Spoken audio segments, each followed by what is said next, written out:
welcome back to part 2 of our Thriveabetes interview with Janie Lazar from Dublin.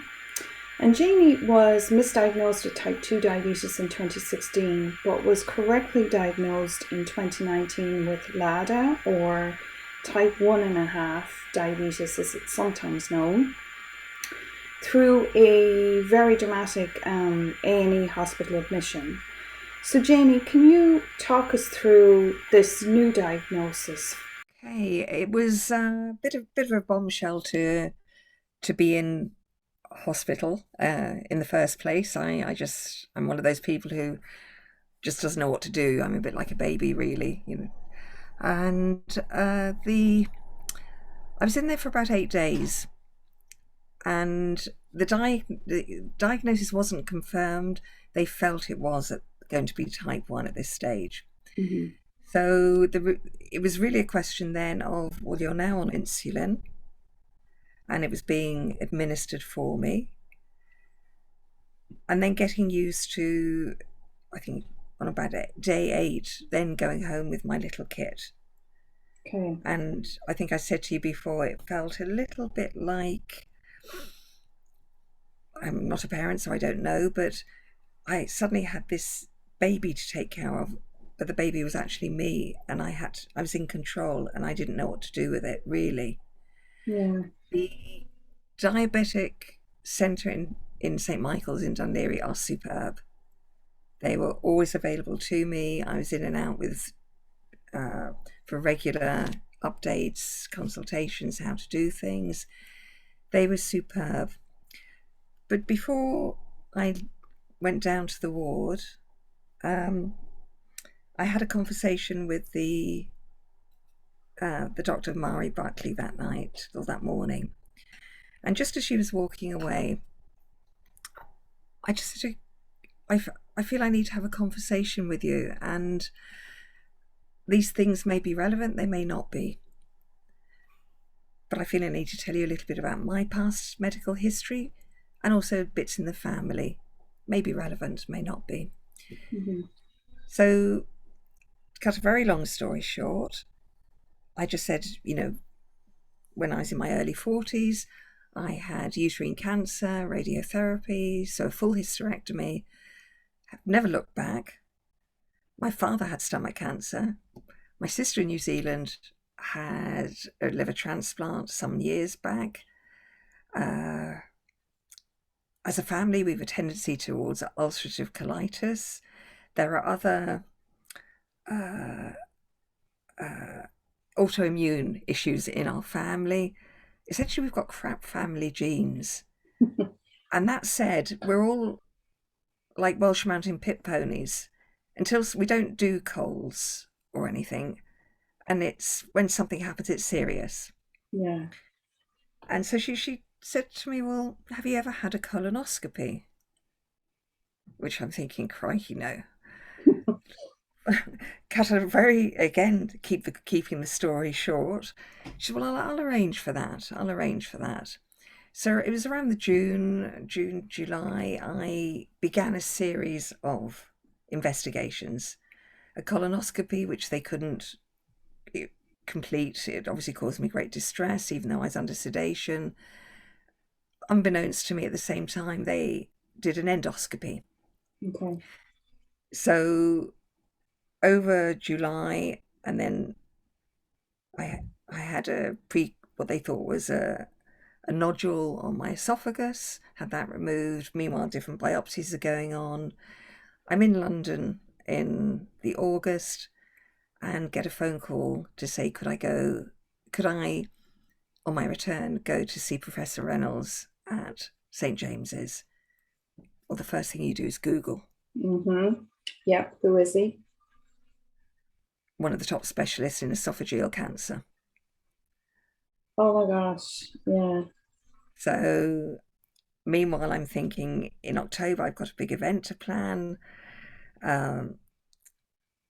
Went in to see him. Three options, really. He said, you can do nothing. It's entirely up to you. You can get another opinion, and you are welcome to do that. Or we can schedule surgery. So they were the decisions that I was faced with in September.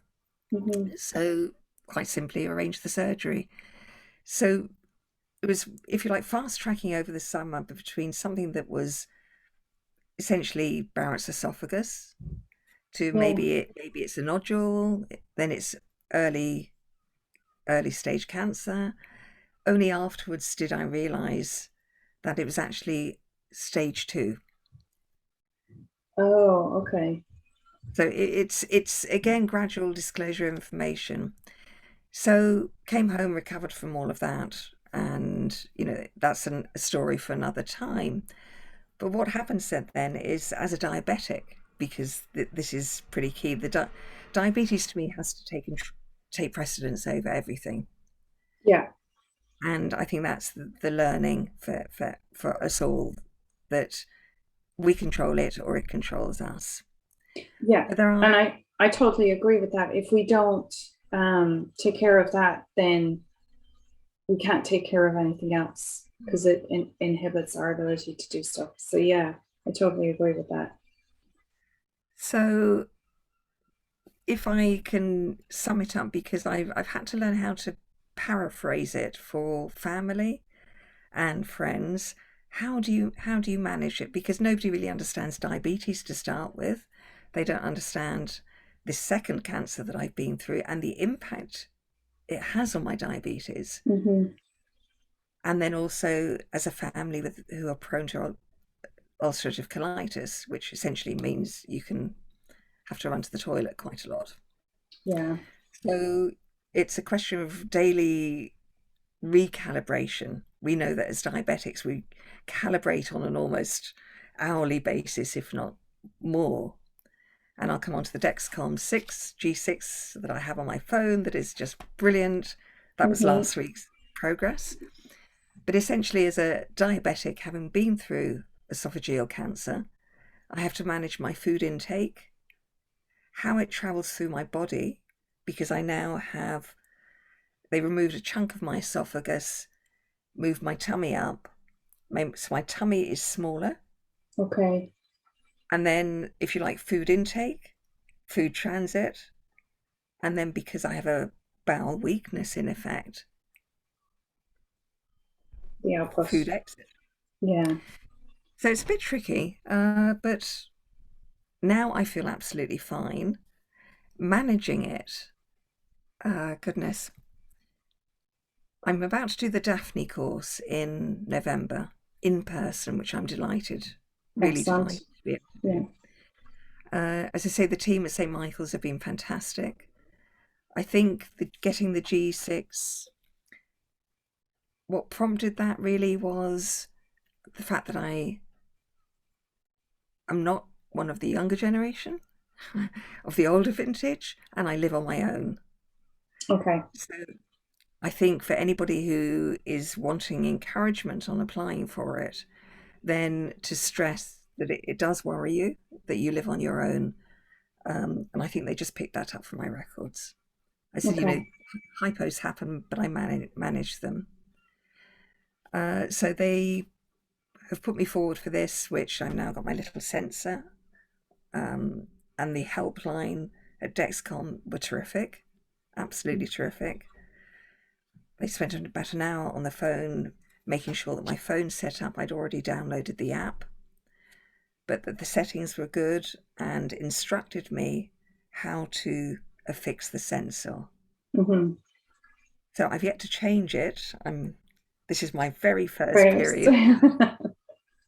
And to be able to have the to see on the phone what is happening at any one time, and obviously it takes away the need to do all the finger pricking, Mm-hmm.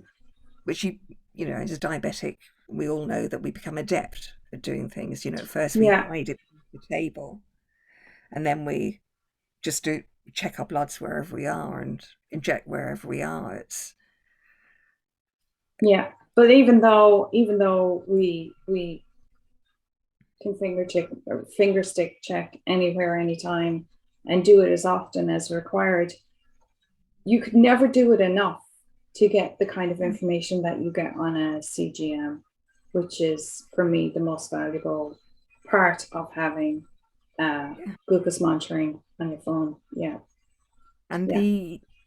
the support of other diabetics, I think, is crucial. I mean, I think when we were doing the prelim for this conversation, I said to you, I'm really excited, I've got this Dexcom. And I said, but I've been just cross-referencing with, doing a bit of finger pricking and checking against my phone, and there was a difference.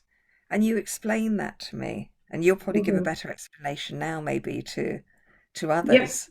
So we talked about the lag time between the finger stick and the reading on the continuous glucose monitor, and it's to do with a finger stick measures the amount of glucose in your blood in your capillaries at the tips of your fingers. So when your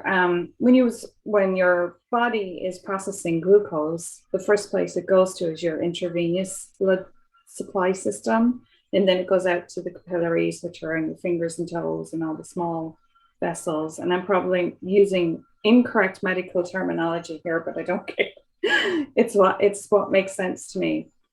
And then the glucose travels to the fluid between the cells because it's trying to get to the cells. So a CGM measures the amount of glucose between the cells in the skin. So it's like almost the last place that glucose goes before it tries to knock on the cell's door and get in there. So that time delay between how long it takes for the glucose cell to travel is about, from fingertips to interstitial fluid, it's about 10 minutes because the sensors have narrowed that time. So that can explain sometimes the difference between the number on the meter and the number on Dexcom. But it's not always that case. I mean, sometimes it can be just when you put the sensor could just need a calibration, even though Dexcom doesn't do calibrations, but it could need a calibration. But yes, yeah. And just so that support was fantastic. And then yesterday, I suppose getting used to the management of it, I found that what I've done is, if you like, reset the alerts because of that. Yes. And learning actually the alerts could even have different noises and not so frightening, which pretty basic, but for the techies in our in our support circles, they'll be saying, crikey, she should know how to do that. But if you're checking, all the technology is a dream. If you're like me, the less time I spend on the computer or working out things like that, the better. So it's been a bit of a journey, Grania, I have to say.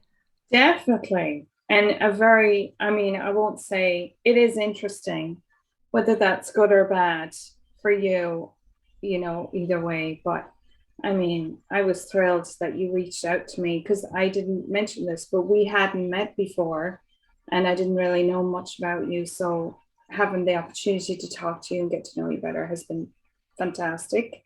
Thank you very much. But I do want to go back to diabetes again. Please. LADA in particular. So can you just explain what LADA is? Because there are actually a lot of members of our community who won't be familiar with that diabetes type. So would you like to explain that for people? I'll probably embarrass myself now by having so little knowledge on it. And my understanding is that it was late onset type 1 in adults. Okay. It's for me, I'm insulin dependent, that there is absolutely no way that my pancreas can function. I read different things and they say a lot of different things could be the cause of it. Mm-hmm. I don't know that. I have my own theory that a lot of things in life happen because of stress, but maybe that's my own theory. I don't know an awful lot more about it, and I have to be honest, other than it happens later in life. It is Yeah. fairly uncommon. Yes.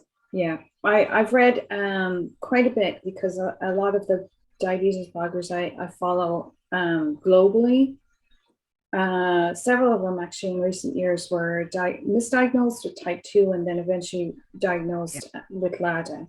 So, I mean, effectively, my impression of it is that it is type 1, but the onset of the symptoms take place over a longer period of time. But it is autoimmune, it is insulin dependent. But other than that, I wouldn't know what the other differences are. But yeah, yeah, it does. I would agree that it does tend to happen later in life, but not necessarily. Mm. Yeah. So we're going to wrap up our part 2 of our video, and is there anything else you want to share? I mean, your story has been so important because you were diagnosed so much later than traditional. Your story involves a misdiagnosis and a lot of shame and stigma around that misdiagnosis in the help that's supposedly being offered there. Is there anything else you want to add before we wrap up? Grania, thank you for this interview today, and the opportunity to share this. Not a lot really. It's one of those things. I'll probably think of all the things that I should have said. You know, it's what people always say afterwards. But I am more than happy to talk to anybody who either has a diagnosis, is unsure about different things, or just how they feel. Because I think you learn to accept it, you learn to manage it. But I think particularly because of the added experience that I've had with it, I think what it does do is say, in many ways, the way that we learn to live with diabetes, but particularly the way we eat and look after ourselves, I think is crucial, and it's been a gift in that respect. It's given me I was going to say a healthier respect for my body, but you know what I mean. It's more people need to eat and exercise as many diabetics learn to do. Yeah. But maybe it is a question of broader education in schools, you know, so that there's not the stigma. I think that there's a sense of shame that shouldn't be there. That shouldn't be there. I wholeheartedly agree. And I think that is a perfect note to say. Thank you so much, Jamie, for You're welcome. volunteering to do this today.